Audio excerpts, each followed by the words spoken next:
So continuing on with number 3.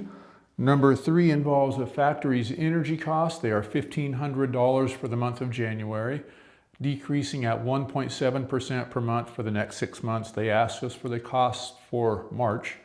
So I'm just going to write down here C1.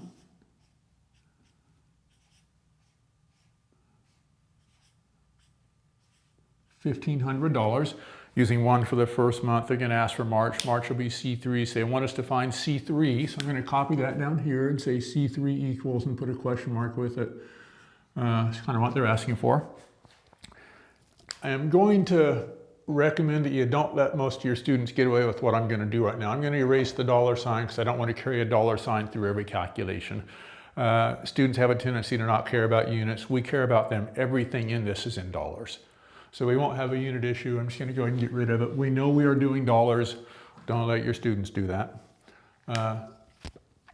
What we're going to do, they tell us that the costs are decreasing 1.7% per month.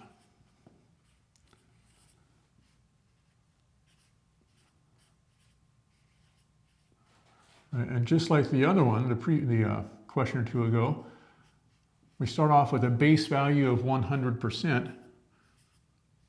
All right, that's our reference. If we decrease by 1.7%, it means that we are keeping 98.3%. And in math, when you do these things, these are going to be exponentials. It's going to give us what's called a geometric sequence. When we do this stuff, you kind of always want to keep track of how much you have or how much you keep, usually more than you do the amount of stuff you gained or lost. Gains and losses deal with derivatives, and that's calculus, and we're not doing that right now.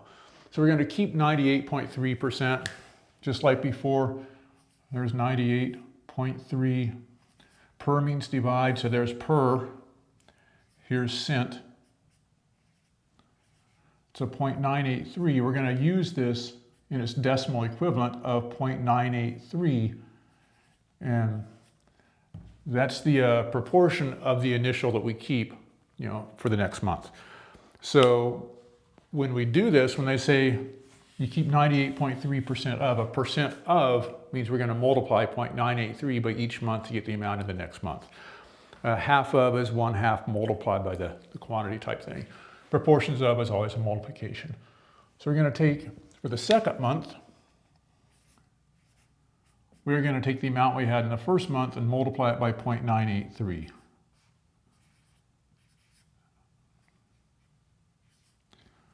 So that's our $1,500. That's the cost in January. This means we're keeping 98.3% of that cost because we've lost 1.7%, and that'll give us the cost for the month of February. The cost for the month of March will be 98.3% or 0.983 multiplied by the cost for the month of February. I can replace this C2 with 0.983 C1, and that's what we're going to do. We're just going to take this here, plug it in right there, and that's going to give us C3 equals 0.983 multiplied by, and I'm going to put this inside a set of parentheses because in one of the previous questions I kind of stressed that you should always substitute with a set of parentheses. But pretty much next step for students, right? You substitute in with a set of parentheses, then you always want to ask, do I need them? Because too many parentheses, they can act like speed bumps for the brain, right? I could nest so many parentheses in here that it'd be hard to read. So you always want to ask, do I need them? You have a thing called an associative property of multiplication. This is just a bunch of stuff being multiplied. Associative property means that I can rearrange the parentheses in any manner that I choose. So we're going to use that. They usually write out associative property for multiplication with a bunch of A's, B's, and C's. And they usually write it with like this. And that's true, but it also means that I could put my parentheses around the whole thing, right? It means I could leave them off. I mean, it doesn't really matter. So I'm just going to go ahead and get rid of these parentheses. They're not really serving a purpose at this stage, so I'm going to go ahead and erase them. Always make sure you substitute with parentheses, but a lot of times you can get rid of them. Just looks better that way, and that matches the form they have. That's the $1,500. That matches the form they have for answer B. They pulled the 1,500 out front, but 1,500 times 0.983 twice, that is your answer choice.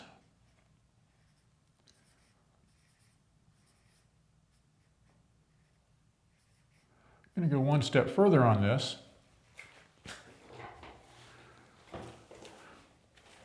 I'm going to say that if I'm multiplying by a bunch of 0.983s, then what I'm doing is taking my first month and multiplying it by 0.983 to some power, right? We're going to have an exponent up here. What that power is for the third month, got two of them over there, that's a squared.